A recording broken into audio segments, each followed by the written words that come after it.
Welcome to the Festival of Dangerous Ideas podcast. My name is Danielle Harvey and I'm the festival director. FODI is the original Disruptive Ideas Festival based in Sydney, Australia, that aims to bring to light important conversations that push the boundaries of conventional thought. FODI gathers the world's best experts, innovative thinkers and mischief makers to provoke and inspire curious minds. The world order that we've lived with for most of our lives is experiencing a tectonic shift.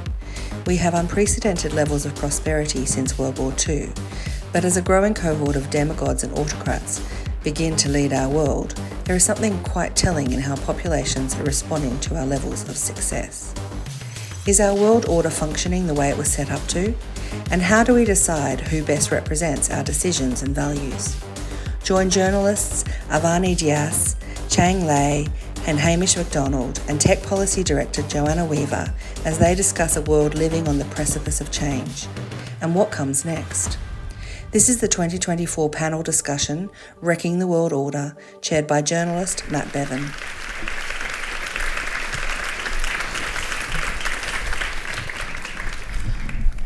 I am not sure, we haven't seen the video that you just watched, and we couldn't see it backstage, but I kind of feel like, having heard the music, that Tom Cruise should be sort of jumping out, jumping over us all on a motorcycle after that. That was very intense. Welcome to the Festival of Dangerous Ideas. My name is Matt Bevan. I am the host and writer of the ABC News podcast, If You're Listening. 79 years ago, the victors of World War II designed a system they hoped would prevent a war like that ever happening again, the United Nations. And the system was perfect, and there were no more problems. The end. This year, more than half of the world's population is voting in an election, the largest year of elections in human history. But what sounds like it should be a celebration of the success of the post-World War II international order and the victory of democracy over authoritarianism is, in fact, in many ways, terrifying. While we are not in a literal world war, we are certainly in the midst of a diplomatic war for the soul of the United Nations. Some countries are desperately trying to preserve the status quo, others are trying to bend the system to serve their purposes, and others still are hoping the whole system burns to the ground. Meanwhile, the world's three biggest democracies, India, the United States and Indonesia, are wrestling with the rise of authoritarian strongmen. So, can the world order survive, or should we just start over? My guests today will definitely have the answer. Dr. Johanna is more aware than most of the challenges posed by the United Nations system. As Australia's chief cyber negotiator, she spent time in dark basements, haggling with Chinese and Russian diplomats to try and establish some kind of rules for how nations should operate online.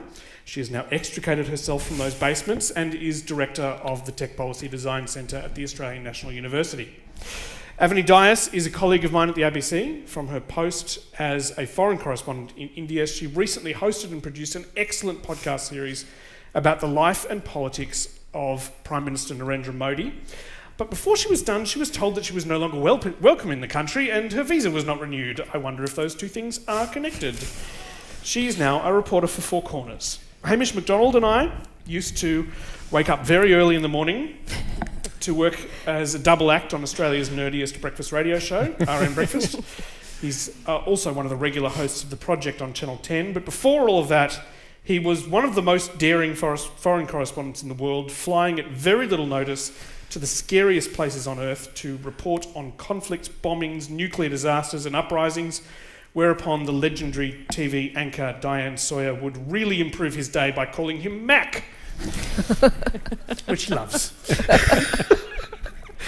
He's now the host of two podcasts from ABC Radio National, Global Roaming and Take Me to Your Leader. And finally, Cheng Lei is with us after recently spending more than 3 years as a valued guest of the Chinese government, incarcerated in one of their lovely prisons. After working for years as a journalist and a news anchor in China and Singapore for CNBC and Chinese state television, she was suddenly arrested and imprisoned on espionage charges as relations deteriorated between Australia and China in 2020. She was thankfully eventually released and is now a host at Sky News Australia, where the chances of arrest are much, much lower. Please welcome our panel.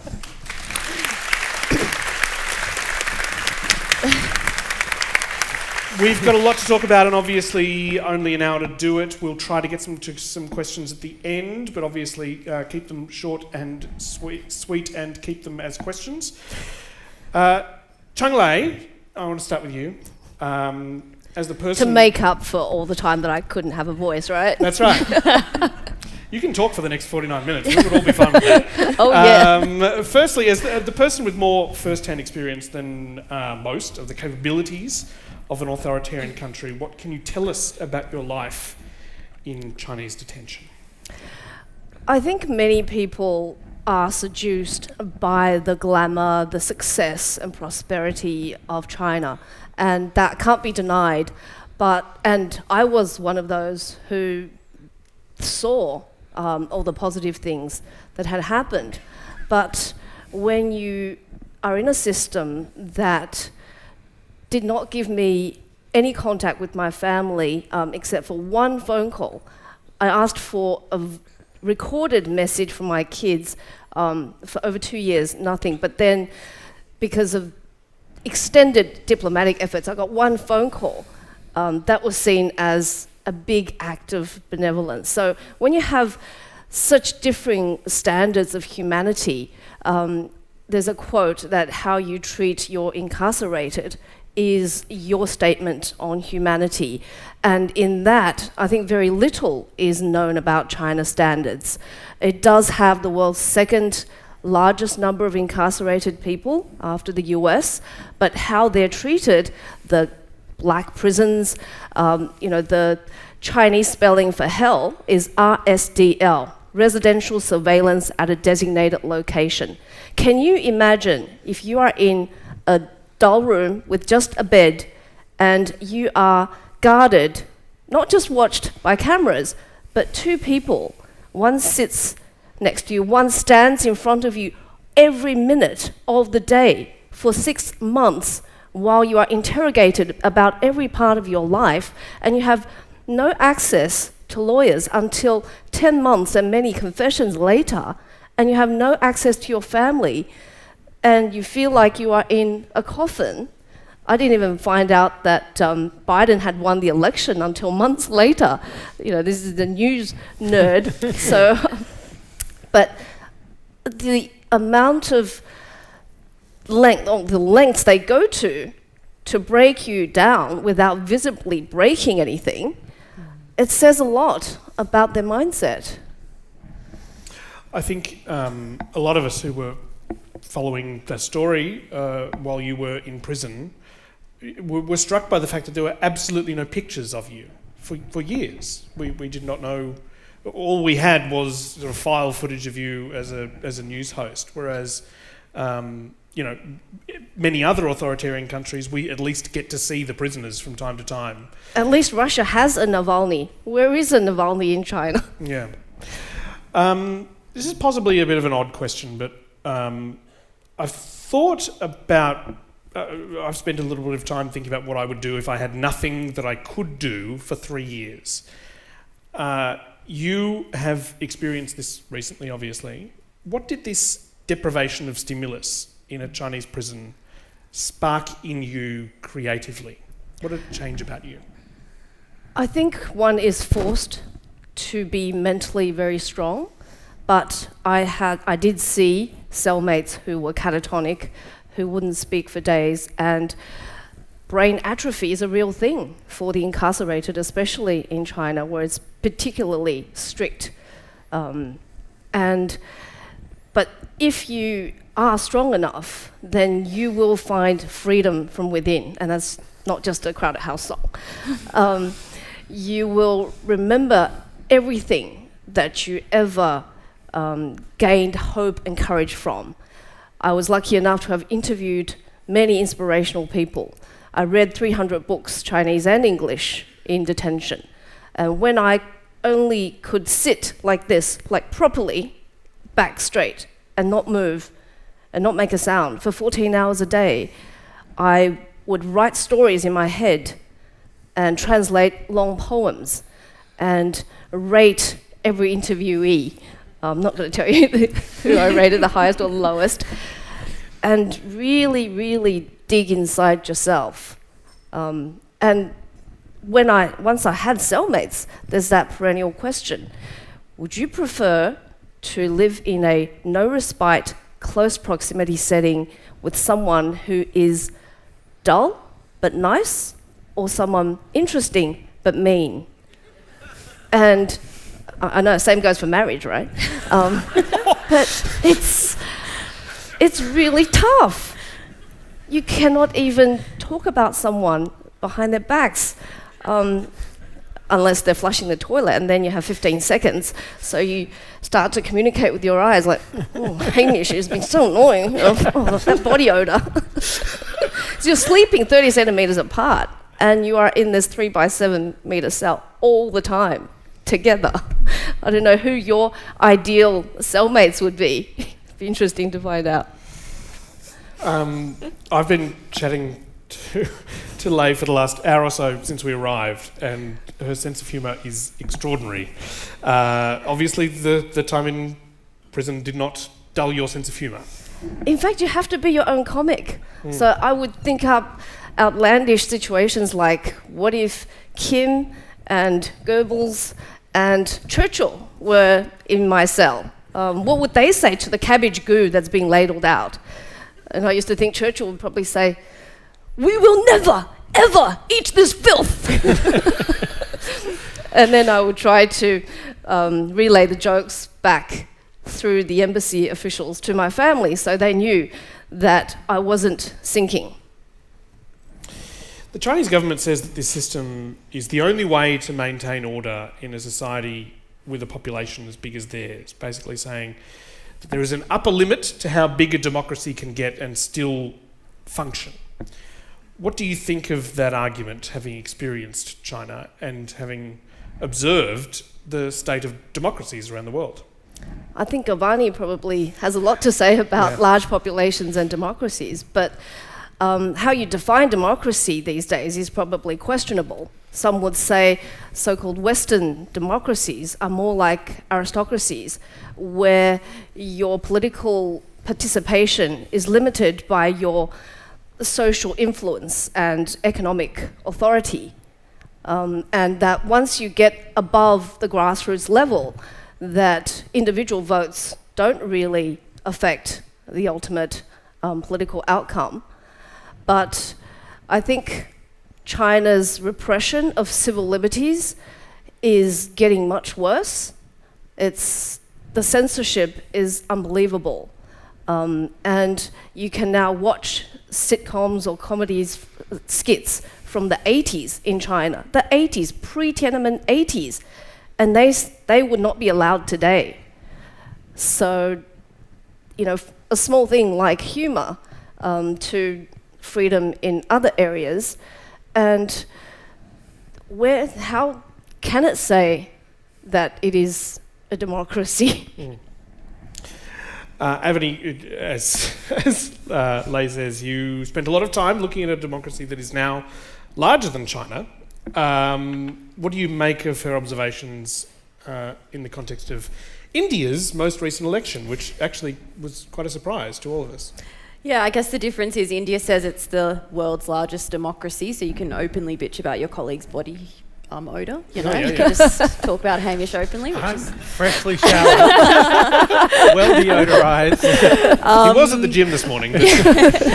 No, it's so interesting hearing Lei's comments, because India loves to talk about China and really size itself up against China, because it's got this obsession with it. It's like the cool alternative kid on the world stage, and India wants to be a superpower like China. It wants to have economic power as well. So it's really trying to achieve those lengths that China has gotten to, but it wants to differentiate itself every step of the way. So it says, in no way would we ever jail journalists. We would never do that. We're a democracy. We respect freedom of the press, but that's not true. We just don't protect doctors. Local journalists are jailed. It's now one of the most dangerous places to be a journalist in the world, which is very surprising to people. And while foreign journalists can operate to some extent freely, I mean, my case is an example of the kind of sinister undercurrent of India's clampdown on freedom of expression. You know, you don't get jailed, and, you know, you certainly don't get marched out of the country like you could in China, but you do face bureaucratic issues, you face visa issues, and the Indian authorities make it too difficult for you to work. And the day I stepped into India, you constantly have that hanging over you. And that means India can kind of win, because it can say, look, Australia, we're the biggest democracy in the world. We're just like you. Become friends with us. But the reality is, and it's not just the press, that's a tiny example, the treatment of minorities, the way the parliament runs, the courts, it is a really questionable democracy, even though we have just seen 1.4 billion people voting. So on the other hand, it's incredible, you know. Voting booths went across the Himalayas and through the desert. It was this incredible feat of what people say democracy is, and Narendra Modi comes out and says, look, everyone got to vote if they wanted to, but a democracy isn't just about a vote, right? What do we read into the fact that it was a much closer election than a lot of people expected? Because in the lead up to it, it was basically the election was sort of pitched as a coronation of Narendra Modi to be a Prime Minister for life. Yep. He is still the Prime Minister, but with much reduced majority. What was that about, and how did that happen? Yeah, it's so interesting, because Narendra Modi for 10 years was so powerful. He had this incredible popularity, and people do love him.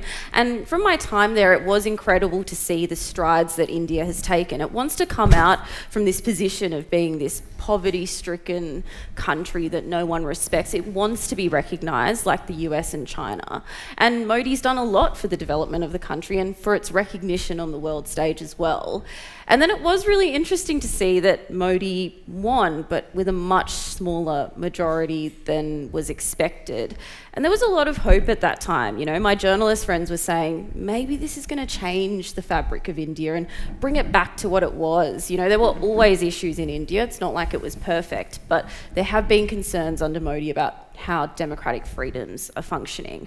But the sad thing is, in the months since the election, we haven't seen a change to things like freedom of the press or the way Muslims are treated in India. There are still a lot of difficulties, and it doesn't seem like things are changing. But it has a free internet.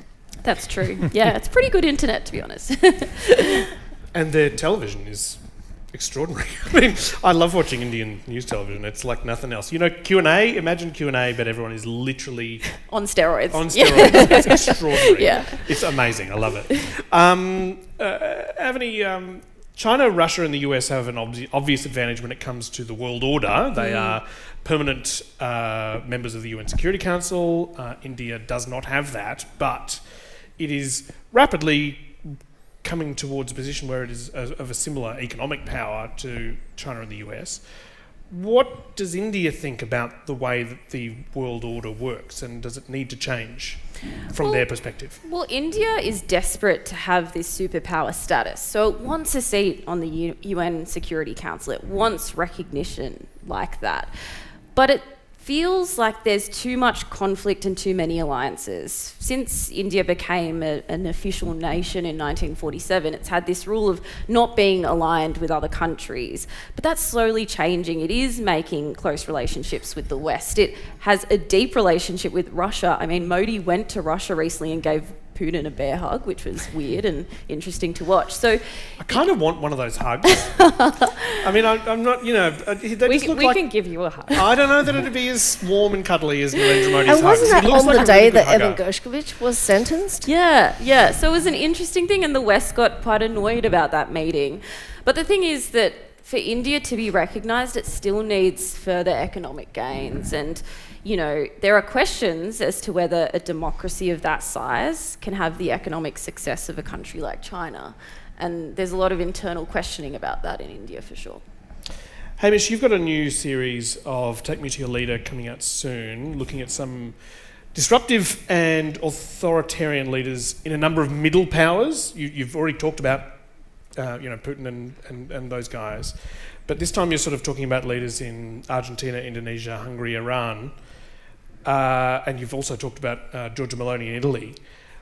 What role do these leaders have to play in shaping the way that the world order functions? These noisy but ultimately not particularly powerful leaders. Well, probably on their own, not very much, but I think as a collection, That's what we're all observing. We're asking this question, we're discussing the idea of wrecking the world order. I think all of you sitting here today can observe that the world order that we've lived with for the bulk of our lives is being wrecked. It's frail. It's not functioning in the way that it was set up to do in the wake of World War II.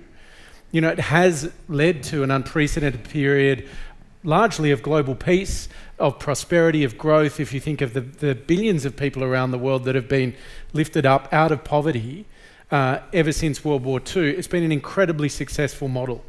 But these demagogues, these autocrats, these democratically elected autocrats that are being chosen in various parts of the world tell us something about the way in which populations are responding to that success. We're not observing it, we're not recognizing it, maybe we're not feeling it. I think something that we've certainly talked a lot about this year is the sense in many parts of the world that the West had this coming. The Western-led international order post-World War II has squandered its opportunity, has been overreaching with its global leadership, and we can all think of examples of that, like the Iraq War, for example. But I think done so well itself in upholding. Sure. Certain so principles. We can observe, examples of hypocrisy. This values-based international order in which those which lead that order pick and choose when the values are applied and when they're discarded. So there is some, sense, particularly in this loosely termed global south, which I think is a weird term, because a lot of it's not in the south. And we're here and we're not part of that. Exactly. But there is this sense that actually, time's up for the West. You've had your turn. It didn't work. You didn't deliver. You've been unprincipled in the way you've handled this global authority. And so something else will happen. But I think Avani's story this morning, as well as Cheng Lei's story this morning, are an important reminder of having an answer to that question of what comes next. What replaces it? What does it look like? Who is it led by? What are the principles? What are the values? What is the system of law that we observe? China, India, both central players in whatever the tectonic shifts are that are unfolding in our world today. But what kind of leadership will they provide the world? What shape will a global order take if they're the ones that are leading it? There's some idea, some argument that a multipolar world can function quite well. Large major powers, whether they be Russia, India, China, America, that you get a kind of powerful standoff. But there's also an argument that in the transition from a global hegemon like the United States to something different, you get a period of huge instability. And it presents all of us with a challenge to think about what it is that we want and believe in. And it requires us to choose leaders and make decisions when we vote about who is going to represent those values and make those decisions. And I think it is some of this feels very far away, but it's actually very close. It's very proximate. This is the question of our time, and frankly, a question for all of our leaders, no matter which way you vote or support in your politics. These are questions that our politicians, even here in Australia, are going to need to answer. Every person who buys Chinese goods, who has anything to do with Chinese business, Chinese companies, the Chinese community is affected by what's happening in China. That fear is really insidious. And I'm not sure that fear occurs in India. And that's partly because China's been promoting this model that says China is successful because of the Communist Party. But is it because or in spite of? And do Chinese people know the reality, or are they just cocooned in this version of history? So we talk in Australia a lot about foreign interference, and we have these foreign interference laws. And you will have seen, statements made recently by our intelligence chiefs. And so often when you hear a reference to that, your mind immediately goes to China, right? It's almost always the inference. And yet, the news that broke in the last few months was this example of India. Now, in making, we're doing a season of Take Me to Your Leader just on dictators and demagogues, but I cannot tell you the number of Australians of overseas origin that come in to talk about the autocrat or the tyrant that rules their country of origin, that tells us about how scared they are here in Australia.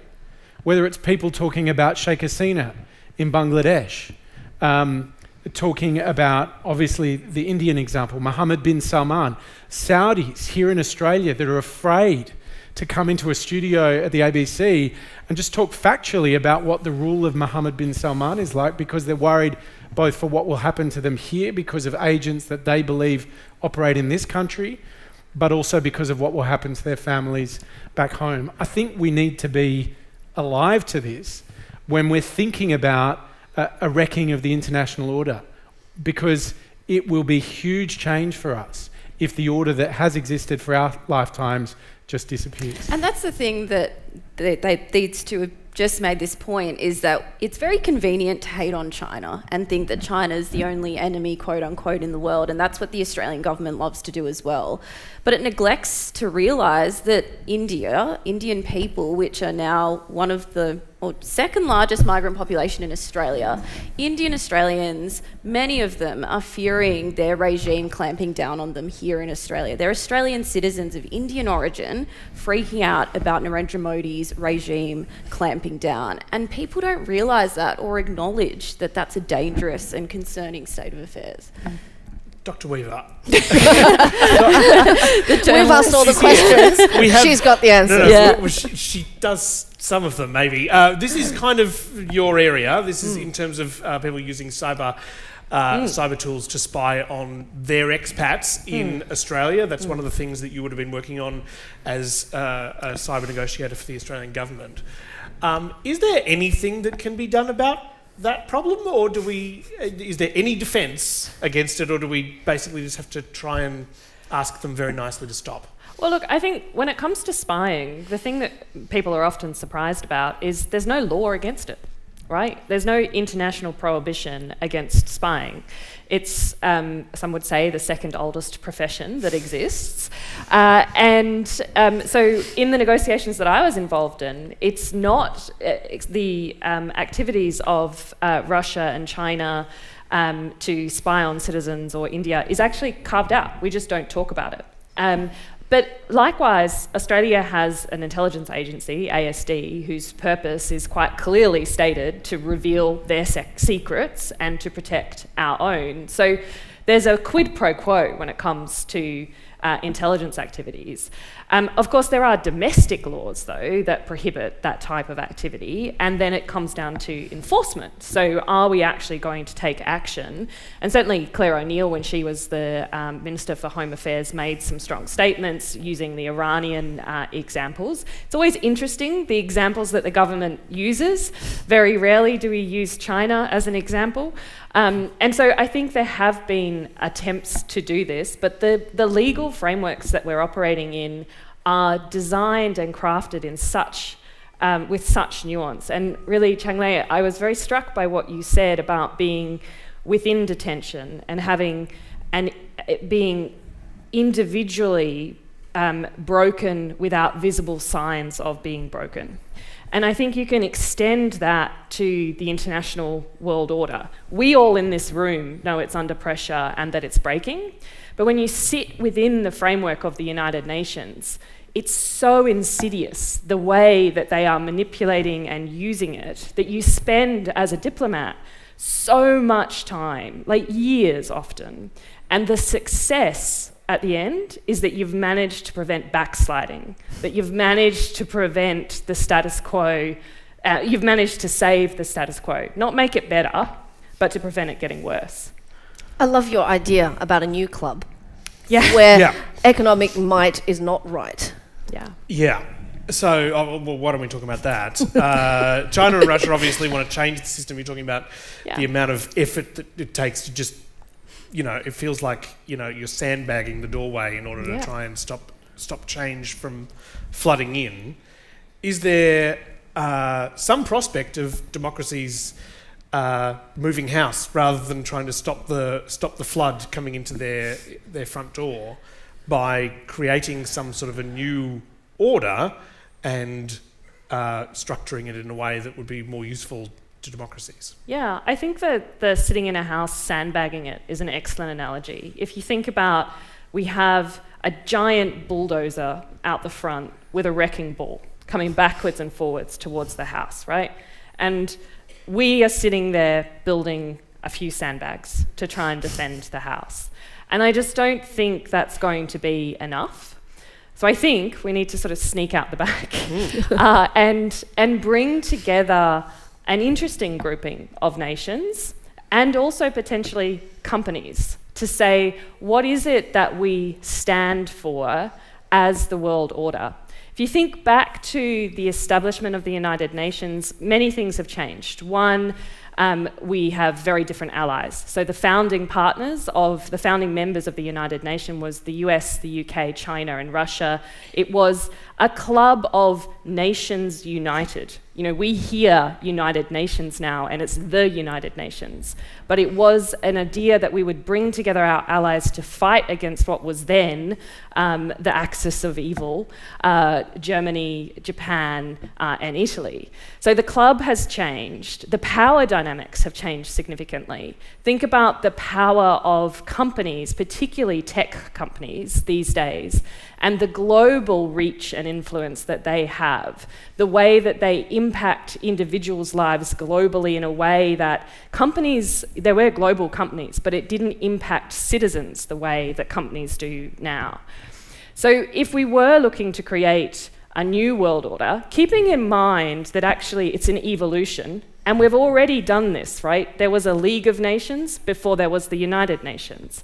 The League of Nations collapsed because countries invaded each other, disrespected the foundational principles, and countries stepped outside and said, we don't have faith in the League of Nations to be able to deliver the peace, prosperity, and economic environments that we need.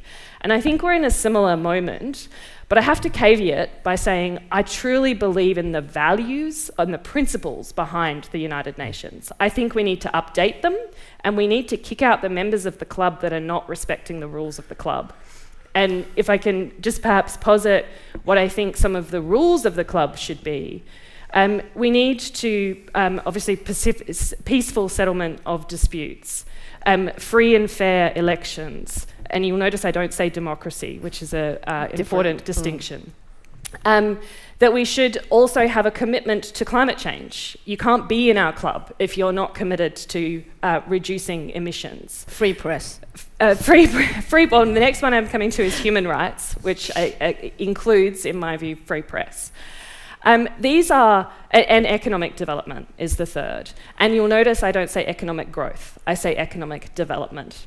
Now, the members of that club would be a really interesting group of countries. And I think there has to be consequences if people are not, if companies and I think we need to really think about bringing companies into that club. If you think about the history of the UK, for example, we established a republic, not a republic as we think about it in Australia, but a republic to hold the king accountable, to put power and governance frameworks around the king. And I think Jamie Susskind has an excellent book called The Digital Republic that says we need to put some of these governance frameworks globally around these large tech companies, and bringing them inside the club would be a really powerful way to be able to do that while still reaping the benefits that they have. I respect the sort of idealism of this, but are we seriously saying that we want Elon Musk and Mark Zuckerberg on the Security Council? What I want to know.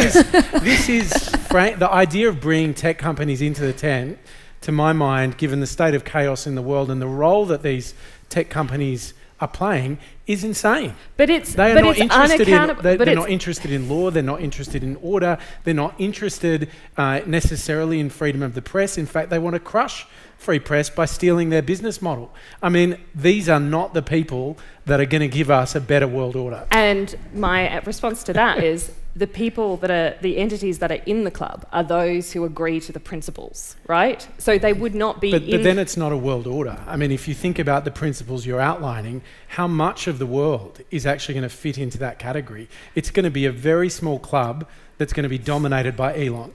The thing is, You know what I want to ask Elon Musk the is... countries that are currently in the club, though, aren't respecting the world Exactly. order, right? And I'm not advocating for Elon Musk to come in either. And so I'm just neither going to am say that as well. But currently, the system isn't working. The United Nations isn't working the way it was intended to. Sure.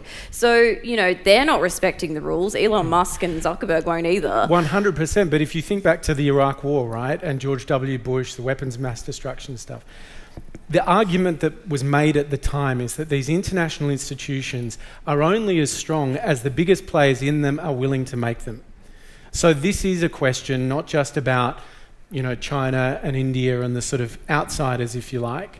This is about what the major players that have had a stake in this from the outset are willing to do to preserve it. So this is also a question about values and ideas within these Western democracies. It's no good saying we're on top and we've got to keep it like that. It's about reassessing how this can work for a broader collection of countries. How do you make the world order? I don't think we throw it out, by the way. I think the world can be better if the existing major players, you know, throw their interest and might into it, but in a way that recognises that there are smaller countries that have developed, that have now more money, have now more military strength, and want a proper seat at the table. But with respect, Hamish, I actually think that's the idealistic view, right? We're not going to get to a point where Russia and China concede their power on a world stage. You know what's really telling, sorry to interrupt, is that Chinese leaders send their families abroad. While my daughter was suffering the immeasurable pain of not having mum, she was studying with the granddaughter of a Chinese official. And it's the ultimate irony that while they talk about the superiority of the system, I think deep down in their hearts, they know what is actually more respectable and more dignified. Sorry. No, it's okay. I think the concept that, and to be clear, I'm not advocating to throw out the world order. I'm advocating to renovate the world order in the same way that we have previously. And I just think if we continue to allow Russia and China to set the agenda, which, let's not be kidding, that's actually what is happening, at least within the existing legal frameworks that we have. That is to our disadvantage. They are using the order that we have established against us, the rules that we have established. They are manipulating those and using them against us. So if we continue to allow that to happen without having power and might behind us, we're not going to change, and we will slide in a direction that we don't want to go. There are also large populations, Indonesia, Mexico, South Africa, India, who will, if we present a viable alternative to what is being offered by China and Russia, who I think will come with us on this journey. I think we're looking at it from a really Western mindset. To think that the Western powers are the ones that are the most powerful and should control the world order, and, you know, they should come back on board with us is kind of naive. You know, India has a population of 1.4 billion people. Researchers say that without stability in India, a lot of the world will struggle. What's happening in China is hugely influential. What's happening in Russia, and to pretend that the West is the one that should be dictating things is really reductive, I think. But then if you opened up the borders of these countries, where would they all go? They would all go to Western countries. I think, just as a very practical example of that, in the negotiations I was involved in at the UN, the way we were able to reach an agreement, which was quite a significant agreement, that international humanitarian law applies to state conduct in cyberspace, so the laws of war apply to cyber weapons.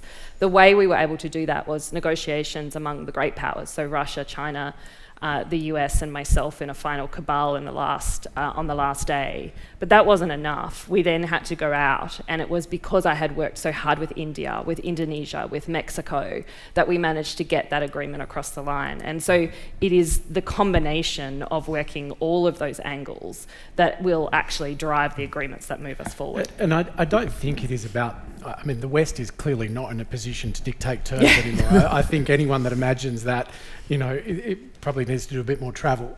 But the West is not going to disappear. It's not going to fall out.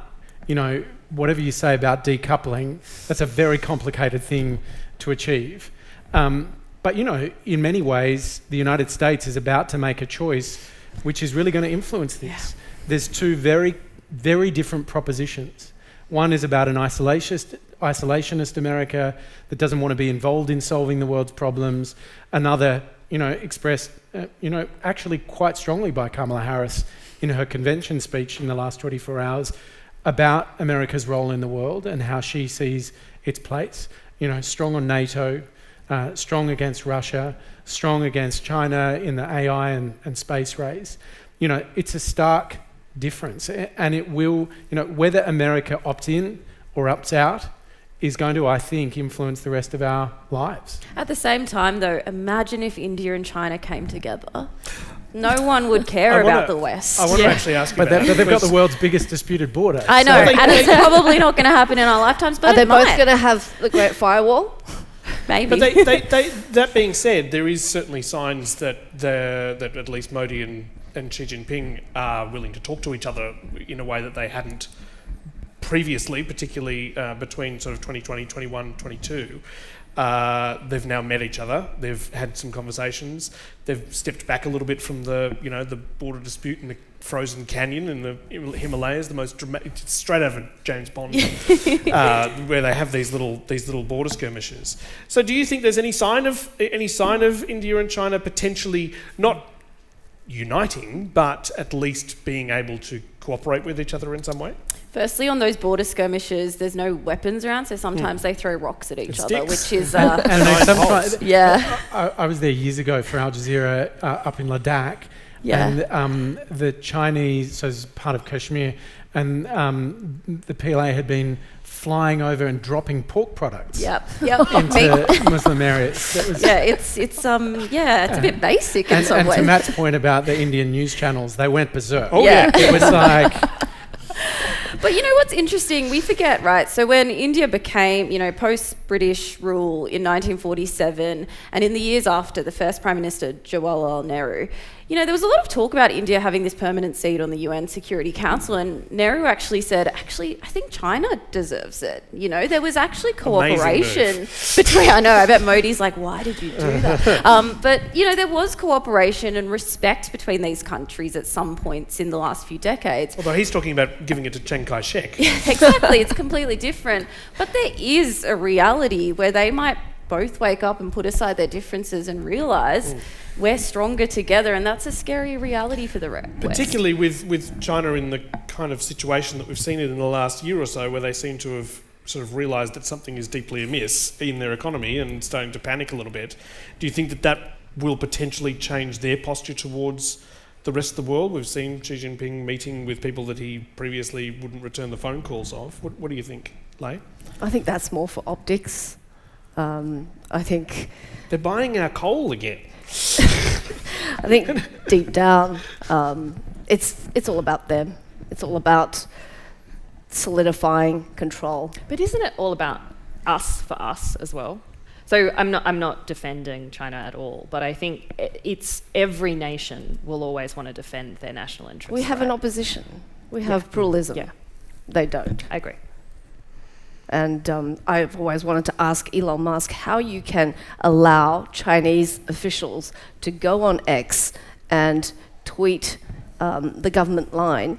I'd like Elon Musk to post whatever he likes in the Chinese media, get shut down, hopefully get put away, and then change his mind. There we go. Okay. It is the Festival of Dangerous Ideas, folks. It's not such a stretch, though, to imagine what Johanna's talking about. Like, I think, is it the Pacific Islands Forum is about to happen this week. Tonga is hosting and has invited Elon Musk, right? In part because Starlink provides so much of the internet in the Pacific Islands. Now, I was chatting with an visiting Indonesian journalist this week who was saying that Prabowo, the newly elected president of Indonesia, former military commander, did some stuff in East Timor, in case anyone needs their mind to be refreshed, some questionable stuff in 1998 as well. He's gone to meet, or is going to meet with Musk before being sworn in. You know, I know we're sort of joking about whether Musk is at the table, but I think we have to be alive to the fact that there are these kind of supranational corporations now which have immense power, and it's not just through social media platforms, it's a combination of technology, hardware or technology embedded in hardware in our lives, and these are not necessarily controlled by nation states. And so I know, you know, borders, immigration tends to be a kind of complicated and divisive topic within nations, but sovereignty matters. It does matter greatly because it comes down to whether, as a democratically functioning country, whether you can elect leaders that can then deliver laws and deliver lives based on the application of those laws. Just think about what happened in the wake of the stabbing attacks at Bondi Junction, and Julian McGrath and the E-Safety Commission trying to take on Elon Musk to remove content, horrific content that, you know, our children, our nieces and nephews, our godchildren were seeing, right? And just if you want to imagine how badly it could go, think about what's been going on in the United Kingdom following, you know, clearly a terrible incident, but which was wildly misreported on social media. Think about how much success Australia has had, the UK has had in taking on Elon Musk. But Hamish, aren't you making the argument for why we then need to have a rules-based order that imposes rules that are enforceable against those types of companies? I am, and I don't think they should be in the tent. But if they're not in the tent, even if they play by the rules? How do you create a system that enforces the rules? I think we're actually making very similar arguments with a different mechanism of getting there. Sure. And I think I'm a pragmatist, right? I'm not an idealist. And I react violently when people call me an idealist. Have you noticed? I'm just trying to make it entertaining. No, yeah, exactly. Well, we've succeeded. It's great. But I think, like, for me, how do we get from where we are now to where we need to be? Shut them down if we have to. If they're not doing what we want as a nation in a moment of horror. But if we should be. Don't you remember during COVID when they shut us down? You know, they've been willing to do this. Facebook, for example. Yeah. We should be willing to throttle their. But if we shut them down, they'll say, "Oh well, we don't care. It's Australia." And what I'm proposing is something that brings more power to it. That says, if we have a coalition of countries that are prepared to say, "If you don't do this, we will shut you down," and then it has impact, right? When Australia does it alone, it doesn't have impact. And aren't we talking to Canada about that now? Like, we are talking to some countries we about are, this. and I have been involved in those discussions. I think we need to expand them. Sorry, I'm just pausing for 1 second. I would love to, continue this for the next hour and a half, but we only have 7.5 minutes left. We can possibly get to like 2 or 3 questions. If anyone has some short, sharp questions that you'd like to ask our panel, please come down to the microphones and we'll come to them. We'll come to you if we can get to as many of them as possible. This has been fantastic. I've really enjoyed this conversation. It's been great. I haven't said a word in about half an hour. It's about to turn into a punch-up. Yeah. We're nearly at the boxing portion of the.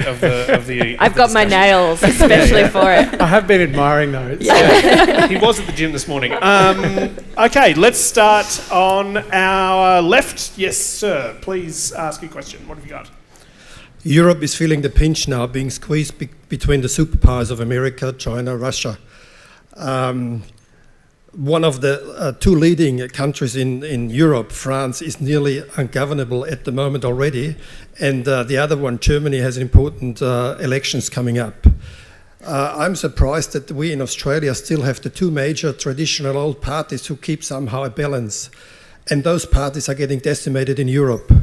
How long can we keep the Pauline Hansons in Australia at bay? Very interesting question.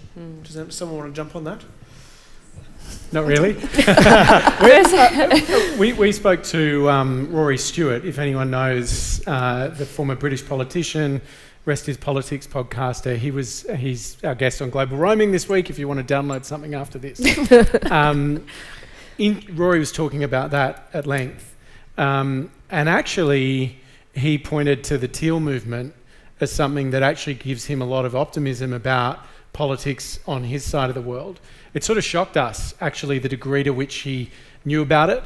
I'm not sure that he's about to come to Australia, so I suspect he'll see some more nuance in who the teals are and what they are. But I don't, we obviously have compulsory voting here.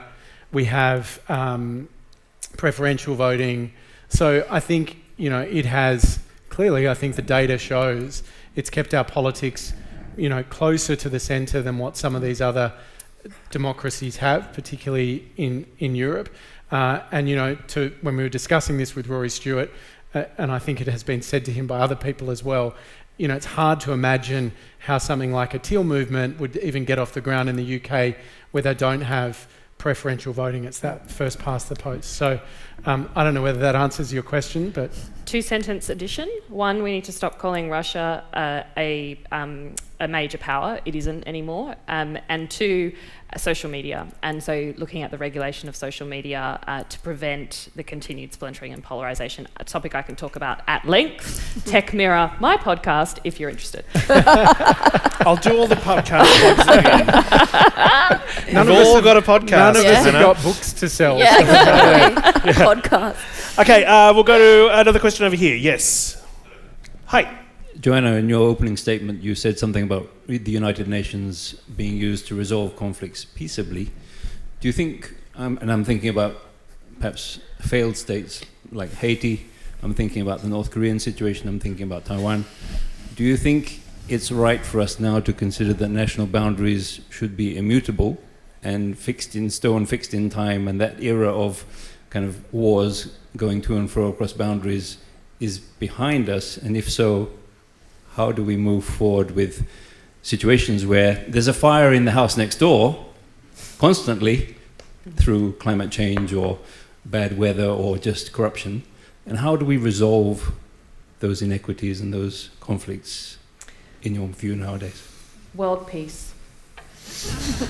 No, sorry. I told you we'd solve the problems. No, look, I think the concept of national sovereignty will continue to be at the heart of nations since the Treaty of Westphalia. It's designed to allow for peaceful coexistence. I think the part we forget, though, is that in the international order, in order to participate in the international order, you give up certain freedoms. And that is that we say we are not going to exert power, force beyond our borders. So I don't have an answer to that question, but I think there's a hint in your question, which is around climate change and the impact. I think a lot of our attention will increasingly be focused on responding to the climate crisis, and the idea of sovereign borders will become much more important in that context, rather than in doing what Russia has done in Ukraine, for example. Thank you. Anyone else want to jump on that? No? Okay, probably got time for one more. Okay, fine. If we can get I've got 2 minutes and 20 seconds. Let's go. Question one, let's go. Just a bit more on the climate crisis, because I think the science is unequivocal. The climate crisis is actually going to change everything, and everything we've been talking about, populations and everything else. So would you like to say a little bit more about how the climate crisis is going to really change the world order? I mean, in a minute 55. Yeah, very quickly. I mean, it was one of the most terrifying parts of living in India. The most terrifying was watching the climate crisis play out in real time, and some of the world's poorest people facing the repercussions of that, and seeing a government and a world order, because we're talking about that, not do enough to deal with that. And I think that's going to be something we're going to really have to grapple with, because we're just seeing people dying as a result. Yeah. But in that, if China has done such a great job in controlling its impact on the climate, then does it make it a top student and therefore should have more influence, and therefore we can neglect its failings? Ministry of the Future is an excellent book that talks about this. I would highly recommend it. It's a novel, but it talks about governance and the climate change impact, and it's quite hopeful. Last question. We got it in. How will AI wreck the world order? Good question. I think AI will actually save the world order. I think that if we get the governance frameworks right, AI will allow us to feed our populations, to handle the movements of climate change, to actually understand what is happening in the change of climate and how we combat it. We need to be making sure we're providing the incentives for AI to be used for the purpose of protecting and promoting the world order rather than what it's currently doing, which is driving profit. So I'm an optimist, but we have to act quickly, and when I say quickly, we have a window of a couple of years. Won't it highlight the differences in principles and values? At the moment, yes, absolutely. And also there's no incentive, for example, for artificial intelligence to be being used to solve climate change affecting Pacific nations, because there's no profit incentive there. And that's why I say we have to actually change the incentives of what's driving the development and use of AI. Okay, so we're out of time. Conveniently, there are places. That's why they have to be in the tent. She got the last of it. All the nails are out. Conveniently, there are places where you can continue hearing everybody on the stage. Hamish's 2 podcasts are Global Roaming and Take Me to Your Leader. They're available on the ABC Listen app, as is Avani's podcast, which is called Looking for Modi. You can also find her on Four Corners. My podcast is called If You're Listening. That's also on the ABC Listen app. Johanna's is not. It is called Tech Mirror, though. You can get that on other podcast platforms. And if anyone wants to follow me on Instagram, it's Cheng Lei Freedom, as is my Gmail. But she's also on Sky News, and she also... Do you know, tell them about the... No. Okay, never mind. Okay. Follow that, and you'll find out what she's up to next year, because it will be something, a fascinating conversation. Thank you guys so much for joining me for this. Thank you, everybody. This session was recorded live at Carriageworks Sydney in August 2024. The Festival of Dangerous Ideas is presented by the Ethics Centre. The Ethics Centre delivers programs and experiences designed to bring ethics to the centre of our life. We offer counselling for individuals, leadership and development services, events, courses and educational resources. As a not-for-profit charity, we rely heavily on donations and memberships. Please visit ethics.org.au to find out more. Thank you.